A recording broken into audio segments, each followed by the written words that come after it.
Bharuch district બેંકમાં hall ખાતે સામાજિક સેવા ક્ષેત્રે કાર્યરત જાયન્ટ્સ ગ્રુપ ઓફ ભરૂચ તેમજ ભૃગુ સહેલી ભરૂચની ઇન્સ્ટોલેશન સેરેમની ભરૂચના ધારાસભ્ય રમેશભાઈ મિસ્ત્રીની વિશેષ ઉપસ્થિતિમાં તેમજ ફેડરેશન પ્રેસિડેન્ટ અનિલભાઈ રાવલના મુખ્ય મહેમાન પદે યોજાઈ હતી. જાયન્ટ્સ ગ્રુપ ઓફ ભરૂચના આ વર્ષના નવા પ્રમુખ મૃણાલ કાપડિયા તેમજ ભૃગુ સહેલીના નવા પ્રમુખ તરીકે બીનાબેન શાહ અને નવા વર્ષના પ્રમુખ તરીકે 3A યુનિટ 3ના ડાયરેક્ટર જગદીશભાઈ ભાવસારે હોદ્દાના શપથ લેવડાવ્યા હતા. આ પ્રસંગે ઉપસ્થિત ધારાસભ્ય રમેશભાઈ મિસ્ત્રીએ સંસ્થાની સેવાકીય પ્રવૃત્તિઓને બિરદાવી નવનિયુક્ત પ્રમુખોને શુભેચ્છા પાઠવી હતી. વિદાય લેતા પ્રમુખ પ્રવીણભાઈ નિઝામાએ વીતેલા વર્ષની કામગીરીનો ચિતાર રજૂ કરી સહકાર બદલ આભાર વ્યક્ત કર્યો હતો. આ પ્રસંગે વીતેલા વર્ષમાં વિવિધ પ્રોજેક્ટમાં ઉત્કૃષ્ટ કામગીરી કરનાર સભ્યોનું બહુમાન કરવામાં આવ્યું હતું.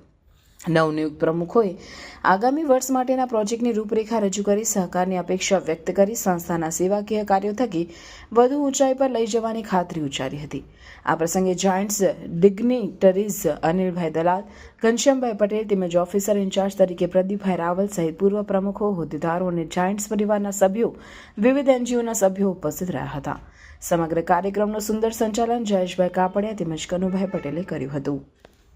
નર્મદાના કિનારે ભૃગુ કચ્છના આ પાવન ધરતી પર વસંત ઋતુની સવારે જ્યારે આપણે આંગણે પધારે સર્વે મહાનુભાવો તથા મારા જાયન્ટ્સ ભાઈઓ તથા બહેનો, ભૃગુ કચ્છમાં શરૂ થયેલ જાયન્ટ્સ ગ્રુપ ઓફ ભૃગુ સાહેલીના પ્રમુખ પદ તરીકે મારી જવાબદારી અને મારામાં વિશ્વાસ રાખીને મને જે કાર્ય સોંપવામાં આવ્યું છે તેને હું પૂરી આસ્થા અને શ્રદ્ધાપૂર્વક નિભાવવાનો પ્રયત્ન કરીશ.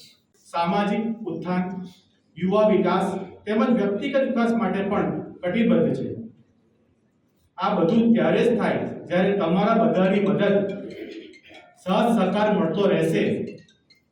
અને ખાતરી છે કે મારી આ વર્ષ 2025ની બોર્ડની ટીમ તેમજ સર્વ જાયન્ટ્સ મિત્રો ભેગા થઈને આપણે સમાજમાં સારો બદલાવ લાવવા માટેના કાર્યો કરીશું. વર્ષ 2025 મારા માટે, મારી ટીમ માટે ખૂબ જ ઉત્સાહસભર રહેશે, કારણ કે આપણે બધા જ ભેગા મળીને જાયન્ટ્સ ગ્રુપ ઓફ ભરૂચને મહાન અને ગૌરવવંતું બનાવીશું. સેવા કરવા માટે પણ શપથ લેવાના.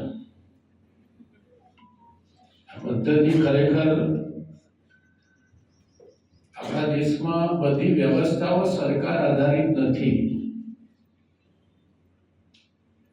કોઈ પણ પરિસ્થિતિમાં આપણે ટકી રહીએ છીએ એટલા માટે કે આપણી બધી વ્યવસ્થા સમાજ આધારિત છે